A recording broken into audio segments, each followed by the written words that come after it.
everybody. Bonnie here on Intuitive Eating Wednesdays. Who's with me? I'm just going to get myself situated. Do you have a nice cold drink or a warm drink with you so we can hang out today and talk all about summertime barbecues and summertime eating and challenges that you may face as you learn to break free of dieting and become an intuitive eater. Excuse me. Just catching my breath as I try to get here on time for you guys. So I am streaming live on my business page for Facebook, in my Facebook group, and on YouTube. So if you are here with me live, pretty please come and say hello. Let me know that you're here. Let me know that you're with me. Post some comments when you show up. Tell me where you're watching me from. Where do you live? What's the weather by you? I think it's about 96 degrees here today in New York. If you're on replay, you can answer the same questions. I really want to get to know my community. So for those of you who are new, because I do want to welcome all my new members in my Facebook group, on my YouTube channel, my subscribers, people who follow me. My name is Bonnie Giller, and I help chronic dieters break free of dieting. How do we do that? By learning how to develop trust in ourselves. And we want to learn to develop trust in ourselves and trust with food, because that trust, unfortunately, is stripped away from all your years of dieting. So if that resonates with you, pop a yes in the comments. Are you someone who has spent years, maybe even decades dieting? And have you felt that you just lost the trust in yourself to make your own decisions around what you want to eat, what you quote unquote should eat, because all the diets have told you really pretty much what you should eat. So, tomorrow's July 1st, July 4th weekend is coming up, and I'm really excited about it. I don't know about you. I love the summer, the warm weather. And with the summertime comes lots of social engagements. And with social engagements comes lots of food and experiences with exposure to foods that maybe you haven't eaten before. You try to stay away from because you've been dieting and so forth. So I particularly talked and named this live all about barbecues, summertime barbecues, only because it's been coming up a lot with my clients. And I have a story to share with you about a barbecue that I've just recently went to. And how can we really continue our intuitive eating practice and still enjoy all these summertime fun activities and barbecues? So that's what we're really talking about today. Give me a minute and take a drink. Talking all morning. You need a little something actually warm for my throat. Okay, so again, if you were with me, pop a comment. Let me know who's here, where you're calling from, and what the weather is where you are. So I want to ask you, what feelings come up for you when you are, if you're trying to recover from dieting and you're heading out to a barbecue? What are some of the feelings that come up for you? So in my experience in working with clients, things like food anxiety comes up, food worry, and then of course guilt. So you're getting all anxious. There are a lot of challenges that might come up with these experiences, right? So you're getting anxious, you're getting worried, and honestly, that just impacts how you feel in your everyday life. So what are some of the challenges that would normally come up for you when you're heading out into a summertime barbecue? Again, doesn't have to be a barbecue, it could be any food event. So number one, there might be lots of foods that you're surrounded by that are just different than what you're typically used to eating. Number two, you aren't going to necessarily be eating in the pattern of which you, quote unquote, normally would be eating, because if you're not eating at home, right, you're eating out, you're eating at someone else's house, you're eating in a restaurant. There's a lot of different food experiences and exposures. So it's not your, quote unquote, normal pattern. So that could pose a challenge and bring up some anxiety. Perhaps you will feel triggered around with people that are around you. So during the summer, you spend so much more time around family and friends, and everybody has their own food situation, right, that they're going through. And maybe you feel that, I'll be triggered by the conversation, all that diet talk. Have you ever been with people who start I shouldn't really eat this, but I am anyway, or I'll regret this tomorrow, or yada, yada, yada, right? A lot of diet talk. I'm not even saying that they're necessarily commenting on your food intake, but they could just be commenting on their own food take, and that could bring up a lot of feelings of anxiety for you. I want to know in the comments if these are things that you have in fact experienced as well. Another challenge is maybe there'll be foods that you consider quote unquote, I always use my air quotes because, what I'm going to say is these are things that we really tackle within intuitive eating. So you're afraid they're going to be your trigger foods there, right? So a trigger food is a food that you've forbidden, whether it's forbidden for a week, a month, a year, 10 years, it's been forbidden. You haven't allowed yourself to eat that food for many different reasons. And those foods will be there, but you really do love those foods and you really would love to eat it, but you'd feel bad, right? So then it brings up all the guilt. So there's the anxiety approaching the event. And when you're there, the desire and the shouldn't I. And then all of a sudden, if you indulge or overindulge and you feel guilty. Maybe another challenge is your concern that you may not be able to hear hunger and fullness. So let's say you're at the beginning of this journey and you're really trying to tap into what does hunger feel like? What does fullness feel like? And you're afraid just with everything going on and maybe all the distraction that's there, I'm not necessarily going to be able to even hear those signals. And then I might eat beyond that point of what we call comfortable fullness. And that also could bring up some anxiety or stress for you. Maybe downright just don't have any confidence in yourself eating in social situations. You don't like people watching you. You change the way you eat or what you choose because other people are there and you're afraid they're going to say things. And then, of course, anxiety about, well, what do I look like in a bathing suit? And do I want anybody to look at me? And it's going to be so hot. I'm going to want to go swimming, but I'm going to be self-conscious. Does any of this resonate with you?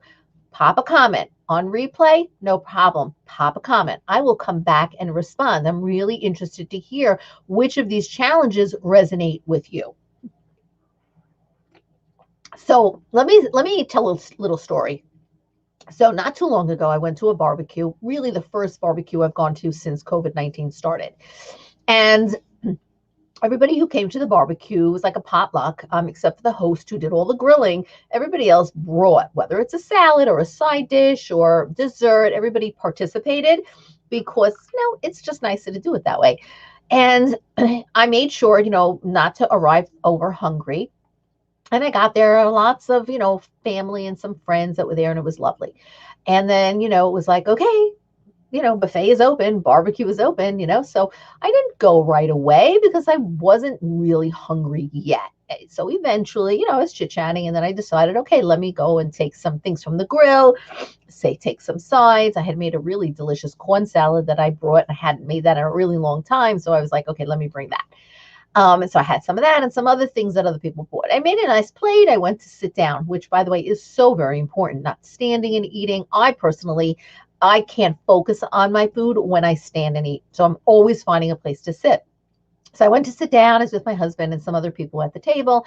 Very nice conversation, very delicious food. Really appreciated the food. I was finished eating what I served myself and I was comfortable. I was not full. I was comfortable. I had really enjoyed what I ate. Why? Because I was eating slowly and I was just paying attention. And so throughout the time talking, people at the table are like, oh, I want to go back for more. I really shouldn't. And that whole diet talk started happening. Well, at one point, somebody got up, and I know this individual has a history of yo-yo dieting. And this individual says, I'm going to get some more food. I know I probably shouldn't because I'm not hungry anymore, but I'm going to go anyway. And they went to get more food. They came back, they sat down, they ate. Of course, no judgment. This is just, I'm just there at the table. And then afterwards, I can't believe I ate that. And then there was so much shame and so much stress around the fact that this individual went back for more food. So, what do you think? What triggers that? What triggers the desire for you to go back for more when you're comfortably satisfied already? And so then I was thinking about, wow, I had that salad. It was really so delicious. It had some crunchy things in there. Maybe I'm going to have some more. And then I said to myself, I'm really not hungry anymore. I'm really satisfied and I really enjoyed what I ate. I'm going to let it be for now. But not this other individual. And I had compassion for this person. I had compassion. I wasn't going to say anything because it certainly wasn't my place in a social situation. I was, to help unless that individual reached out for support. but I had compassion. So I know these are very difficult situations, right? So let's just talk a minute about food guilt and food anxiety. So when we talk about food guilt, what comes up for you? What are the feelings that you have when you feel guilt around food? So for many, it's a feeling of shame that you've done something quote unquote wrong when it comes to eating, that you feel you've indulged in some form of food or a certain amount of food, and you feel shame and you feel bad that you did that. And this, this feeling of food guilt generally comes from the habitual labeling of foods as good and bad, healthy, unhealthy. Whenever we label foods good, bad, healthy, unhealthy, these things are going to happen. It's going to go back into the inner conversations. Should I, shouldn't I, should I, shouldn't I? And it could really stem from this belief that you hold that there are certain foods that are off limits, that I cannot eat. So whenever you feel that way about foods, whenever you label that foods in that way, hands down, it will generally lead to food guilt, because at some point you're going to want to eat that food and you're going to eat that food, and then you're going to eat beyond that point of comfortable fullness because you're going to say, well, I better get it in now. I'm going to not have it again tomorrow. I promise myself this time and only this time. Does that resonate? Have you been there, done that? So the impact of food guilt is very serious. It can cause you to eat one way in public and a different way in private. And by the way, that in and of itself is very stressful. It totally takes the enjoyment out of eating. Totally. Like when you have food guilt, there's no enjoyment. And if you say, well, while I'm eating it, I am enjoying it, but if it comes with a side dish or a dessert of guilt, then ultimately you're not enjoying it, right? Just the same thing that's coming to my mind is when people say, well, the diets do work, I just can't keep the weight off. Well, no, that means the diets don't work, right? Short-term working isn't working. This food guilt, the side effect of why it's so serious is this can also, prevent you from eating foods that you actually enjoy. Because you're always saying, no, no, no, I shouldn't. No, no, no, I shouldn't. And then when you eat what you think you shouldn't have, right, in your mind is a wrong food, a bad food, again, these are all the labels, then you end up like throwing in the towel on the rest of your day, going back to, I'll just start again tomorrow. Let me just eat what I want today and I'll enjoy it and I'll just figure it out. And then, what feelings do you have from that behavior? Pop a comment if you resonate. What feelings do you have from that comment? From that inner talk. You feel regretful, you feel shame, really feeling not good. And then the other thing about food guilt is it causes you to constantly ruminate on anything that has to do with food. And you fill your brain and you fill your head with all of this worry. And it's how much, let me ask you this, how much space in your brain does the worry over food and food anxiety and how that food is going to affect your weight and your body, how much space does that take up? Because chances are it takes up quite a bit of space. And what could you do with that space when you release the worry and the food guilt and the anxiety? Tell me, what do you think you can do when you really, take that food, like it's renting space in your head, in your brain, when you throw it out, like you break the lease, you say, no, you can't live in my head anymore. You have all this space. What do you think you can do with it? What could you accomplish in your life? The ripple effect of practicing intuitive eating is huge. The ladies in my intuitive eating basics course, my whole body trust course, they all say and comment about the ripple effect of no longer dieting and no longer having food shame and anxiety. So how do you let yourself enjoy without these overwhelming feelings of guilt, shame, and anxiety, right? So let's talk about some ways that you can do this. The first thing is I recommend question the food rules that you have. This is tough because if you're holding these rules for so many years, it's not necessarily easy to let them go. But at your next barbecue or family event, social event where there's food, take like a little assessment of what are the little inner voices in your head saying to you about what you're putting on your plate. Are you labeling food as good and bad? Are you making choices based on what you should and should not have versus on what you actually really want? Are you setting limits on yourself? Okay, I can have this, but only this amount. All those are rules. All those are rules, right? Do you feel as if you're going to fix the damage you made from doing this at this barbecue, from eating like this, and you'll fix the damage because tomorrow you'll eat less, you'll exercise more, or something like that, right? Once you recognize these inner voices and the rules that you've created for yourself, you can take action in that moment and say, okay, is this rational or is it not rational?